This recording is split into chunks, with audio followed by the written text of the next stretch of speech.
Hey crafty fam, it's Alex Vanover and welcome back to my craft room. If you are new here for the first time, then welcome. I am so glad that you're here. In this video, I'm going to show you how to screen print on can coolers. And the reason that I love this process is because it's so much easier than HTV. If you're making a set of these as wedding favors or a family reunion, or in any situation where you're making a lot of these at once, screen printing is so much easier than heat transfer vinyl. So let me show you what to do. So to get started with your can cooler, the first step, of course, is to choose a design. So I'm going to use this To Love, Laughter, and Happily Ever After that I got from Etsy. I will link it in the description for you guys in case you want to use the exact same design. But we're going to set it aside because we don't need it just yet. The first step is actually to create a little template that is the exact same size as our koozie. So I'm going to go into the Shapes panel and choose a square. And then I want to show you guys this clip. I want you to measure your koozies exactly like this, excluding the bottom area that's going to be taken up by the bottom of the can. So in order to measure your koozie for your registration marks, you want to ignore this bottom part here because it's technically going to go underneath the can and it's not going to be a factor in our design. So I want you to measure the exact width as closely as you can, including these seams on the side. So mine is almost exactly 4 inches. And then I want you to measure the height, not including this bottom area here. So if you start from the side, it's almost exactly 4 inches this way as well. So measure your koozie in that same way, ignoring this bottom part, and let's jump back into Design Space and I'll show you what to do next. So once you have your koozie correctly measured, then you need to size your square. Mine happens to be almost exactly 4 inches by 4 inches, so that's the size I'm going to make it. And then I'm also going to change the color to the same color as the can cooler I'm using. And that just helps me visualize. We're going to end up deleting this template anyway, so you don't really need to change the color, but it just helps me see the project and the way it's going to look. So next we're going to go back into the Shapes panel and we're going to insert one square, and this is going to serve as a registration mark. What I found with this project that makes it challenging is that it's actually really hard to line up the koozie underneath the design so that it's straight and it's exactly where you want it to be. So we're going to create registration marks that are going to help line everything up and make sure that you don't waste any koozies, so that, you know, you're not buying a bunch of extra and having lots of mess ups. So you're going to unclick this lock down here in the corner, and then I want you to put the square in the upper left hand corner of the koozie. And then you're going to make it super small. The thing about registration marks is that they're really helpful, but they don't need to be super big or anything like that. So we're also going to zoom in a little bit to make sure we can see well. And I want you to line it up as exactly as you can in the corner. And the reason that that's important is because we're actually going to duplicate this and do it on the other side as well. That way, when you put your koozie under the screen, you'll be able to utilize these registration marks, and you can line up the top and the sides with the registration marks we created so that they are exactly where you want the design to be. So we're just going to select both by holding down the Shift key and clicking the second one. Then under Align, we're going to click Center Vertically like this. And that's just going to make sure that everything is even and they're perfectly across from one another. And then next you want to bring in your design. So we'll zoom out a little bit and bring this over here. You might have to right click and then click Send to Front so that you can see it. So as you're sizing your design, I want you to keep a couple of things in mind. And first is that the sides of your koozie are going to be stitched up, so you don't actually want to have your design go all the way to the sides. It can also be a little bit tough to read if you go too close to the bottom.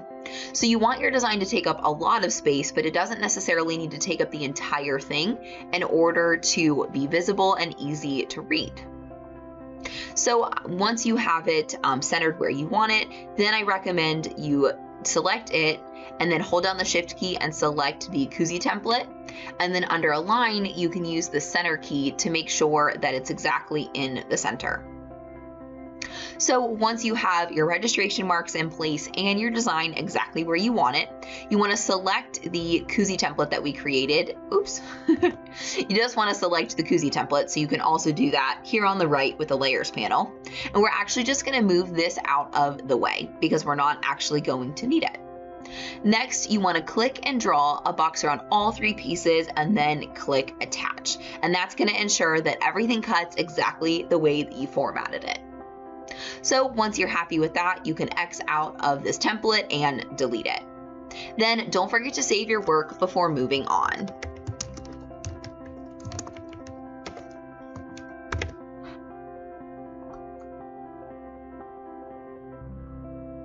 So once that is saved, we can move into the Make It screen.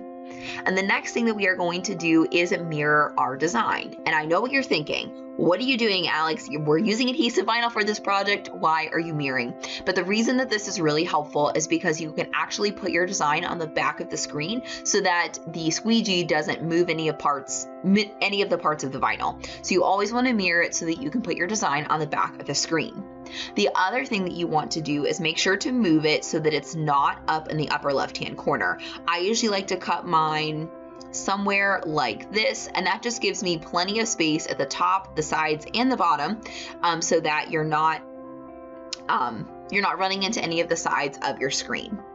And we're not going to put more than 1 per screen on your screen. And the reason for that is because if you do, we're using a hinge screen, and that can unbalance the screen and make it a little bit uneven. So I'm just going to put 1 design on the screen, and we'll move it for each and every koozie that we print on. So once you've moved your design into the middle of the screen, next you can click continue. And once your machine connects, you can set your cut setting. I'm going to be using permanent adhesive vinyl, which means I'm just going to cut on the vinyl setting. And in fact, in case you guys have never used StarCraft HD before, that's the type of vinyl I'm going to be using, and I absolutely love it for screen printing, and I highly recommend it. I get mine from 143vinyl.com, so I'll link that down in the description for you guys in case you want to check it out. So I'm going to cut my vinyl, and then I'll meet you guys over at my craft table, and I'll show you how to screen print these koozies. So the next step to screen printing on your koozies is to weed the vinyl that you just cut on your Cricut. And the way that we're going to do that is we're going to remove the parts of the vinyl that we would normally keep, and that's what's going to make it a stencil. So I'm going to begin with the registration marks here at the top. And then I'm just going to carefully remove these letters, though it is a little bit hard to see. And be sure that as you're weeding, you leave the inside areas of your letters so that when you print your stencil, everything looks normal and correct. Like the middle of this E needs to stay.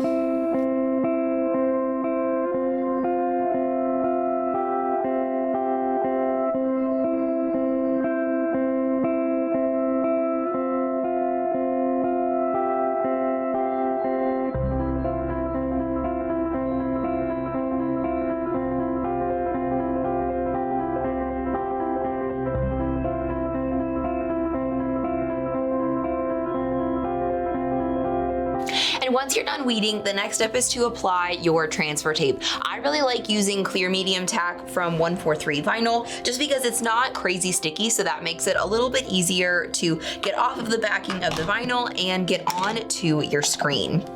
So one tip that I have for you before you even stick it to the vinyl though, is that I like to roll out a big piece like this. And I actually like to stick it to my shirt or the table before attaching it to the vinyl. And the reason for that is just because it doesn't need to be super sticky or anything like that. It just needs to literally transfer the design. So this takes off any tack that would make it difficult to transfer it onto the screen. And once you've stuck it to the table, next you want to lay it on to the vinyl with as few wrinkles as you can. So I'm actually going to lay down my transfer tape first, and then I'm going to lay my vinyl on top of my transfer tape. And cut off this extra area over here. Okay, now we're ready to apply it to our screen, but we're gonna be using a hinged screen, which is something you guys have never seen me use in my videos before. So I'm gonna show you a little bit about how that works and why it's beneficial. Oh, another tip that I have for you is that in this step, I'm not actually gonna use a squeegee to work out the transfer tape. I'm just gonna use my hands. And the reason for that is because we just need to get it transferred over to the screen. We don't want the transfer tape to get too stuck on the vinyl. And then in the next step, we will use our squeegee to attach the vinyl onto the screen. this is what a hinged screen looks like, and this is really handy for small projects like can coolers. Now it's not large enough that you can use this with things like shirts, and because of this hinge and stuff, it might not necessarily work very well for things like shirts, but for small projects like koozies or favor bags or something like that, this guy is perfect. So the next step is that we're gonna take out the little pins that hold the hinges together at the top of the screen so that we can utilize this just like we would a normal screen. And what we're gonna do is flip it over so that we can apply the design to the back. And so next we're gonna flip over the vinyl and remove the backing, just like this. And we're also gonna watch for any little pieces that are gonna come up with the backing, because we wanna make sure like the centers of our letters and all of that stuff stays in place as we remove it.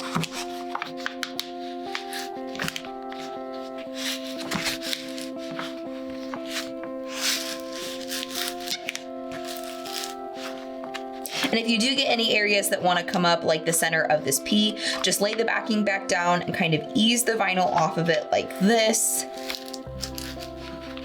It's really, really easy to do as long as you don't lose the center of the letter in the first place. Okay. So we'll move the backing out of the way. And then we'll go ahead and apply our vinyl to our screen.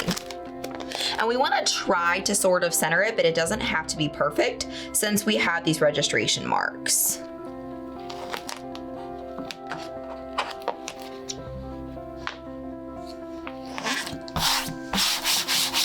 And now that we have everything down on the screen, now we can use the squeegee on both sides of the screen to make sure that the vinyl is really well adhered to the screen.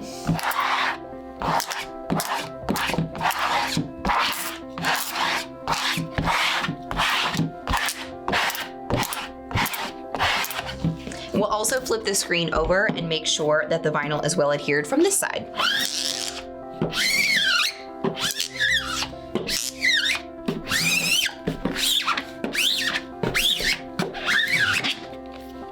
And once everything is good to go, we'll go ahead and peel off the transfer tape. And again, you want to watch for the little centers of your letters here.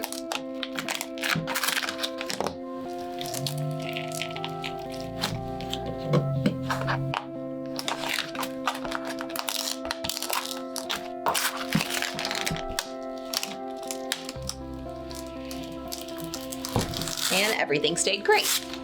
So I used almost an entire 12 by 12 sheet of vinyl to cut this out of so that I didn't have to do any taping. But if you do have any areas immediately around your design that don't have any coverage from vinyl, then you will want to use painter's tape and overlap it so that it doesn't get onto the background of the screen. But since we're only going to be screen printing in this little center area, I don't need to worry about any taping just yet. So once you have this all ready to go, I may go over it with my squeegee one more time, and then we'll attach this screen back onto its backing, and I'll show you how to work it.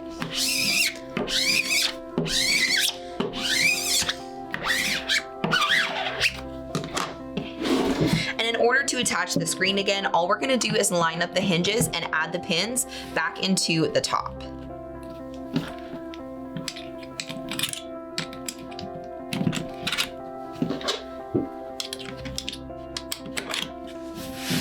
So as you can see, we have these little registration marks here at the top of the screen, and all we're gonna do is line up our koozie behind the registration marks like this and make sure we can see the koozie through the registration marks, and that's gonna tell us that our koozie is straight and centered for the design.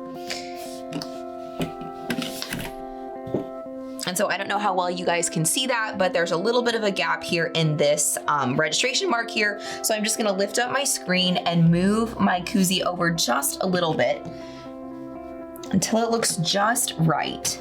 So the top of the can cooler should go across the registration marks this way, and then the sides should go down this way. So you wanna make sure that you see kind of the corners through the registration marks. something like that. And then when you're happy with the way that it's centered, the next thing we need to do is cover over the registration marks using painter's tape. And that way we don't print actually through the registration marks. We only use it to line up the design. So we'll just cover it like that. And then each time that we print another can cooler, we'll be able to uncover these registration marks and line it up all over again. So next we'll do the traditional part of our screen printing, but another thing that I'm using in this tutorial that I don't know if you guys have seen before is my 6-inch squeegee, and I really like this for the little tiny projects like this, so I definitely recommend you grab one of these if you are going to be doing any koozies. And you can find this linked in my Amazon store. It's a Speedball brand squeegee from Amazon. And I'm gonna be using gold opaque fabric ink. Make sure that whenever you're screen printing on things like can coolers, you always use the fabric ink, not the acrylic ink. And you also wanna make sure that it's opaque, and what that means is that it's just not gonna be quite as see-through on these darker fabrics, so the color is gonna look really, really nice. Then I'm just gonna mix up a little bit of my ink using my spoon here. And I'm gonna get ink all over my fingers, which is awesome. Okay, so I'm gonna mix it up like this. And then when you're ready, you wanna put a good thick line of ink above your design. Because remember that this can always go back into the jar, so you don't really have to worry about overdoing the amount of ink that you put on the design, because you can always put it back if you have too much. So then we'll just take our squeegee and we'll use medium pressure, and we'll try to go as steady as we can all the way down the design, just a couple of passes. You don't want to do a bunch of passes because sometimes you can make your ink too thick that way. So we'll maybe do 2 to 3 and see how it looks. I'm also going to hold the screen down with my hand down at the bottom. All right, and that looks pretty even to me. That doesn't look like there's any lines or anything like that. So we'll lift up the screen and see how it looks. And our first one looks really, really good. It's a little bit hard to see there on the camera because of the light ink, but I just love the way that this turned out. You know, another tip that I forgot to tell you guys is that we need to make sure to tape down the bottom, because sometimes with the screen, the can cooler wants to lift up when we lift up the screen. So in our next one, we'll tape down the bottom. So we're just gonna remove the painter's tape temporarily so we can line up our can coolers again. Just like this. So we'll line them up until they match perfectly. Make sure that that's the top. Might need to move it down just a little bit. And that looks pretty good to me. Actually, I'm gonna go a little to the right. There we go. And then we're gonna use painter's tape to hold down the bottom of the can cooler. So I'm just gonna get a piece like this. Put it across the bottom of the can cooler like that. We'll double check that I didn't move it. Nope, looks good to me. All right, so we're gonna add our pieces of painter's tape back over top the registration marks, just like this. And then we'll do another pass of our ink.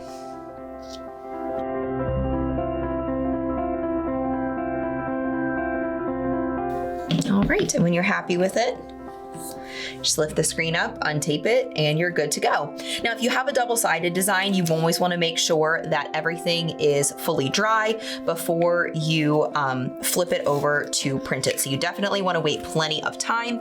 You can speed up the process a little bit using a heat gun, but I thought I'd print one darker one so you guys can see the gold ink a little bit better.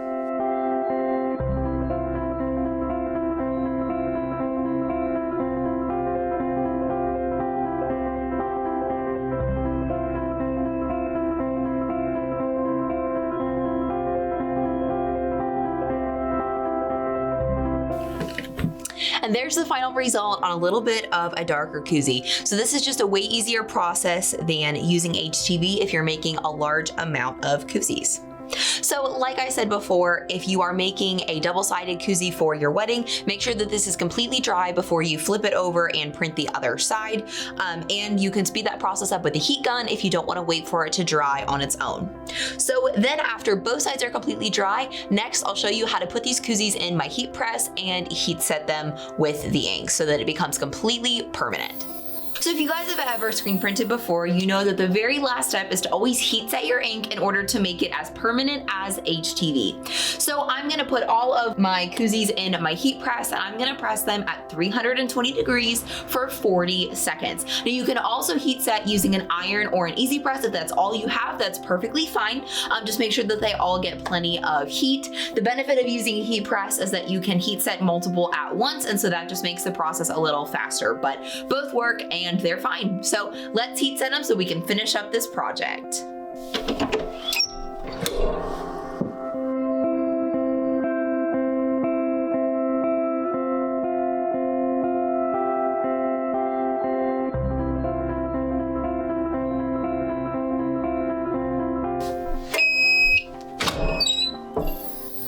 If you end up screen printing on your very own can coolers, or you make anything else using my tutorials and you decide to share it on Instagram, please use the hashtag DIYAlex because I love seeing what you guys are crafting. And if we haven't already connected on social media, then I would love to get to know you. So please search for me at DIYAlexFanover on pretty much all major social platforms. I'll also put direct links down in the description below so you can find me super easily. If you enjoyed this video and you want to see more just like it, then be sure to subscribe to the DIY Alex YouTube channel and be sure to ring the bell so that you get notified every single time that I put out a new video every single week. But don't wait for next week's video. Be sure to check out this one next. Or if you want to make your DIY dreams come true, be sure to check out this video. I know that you're going to love it.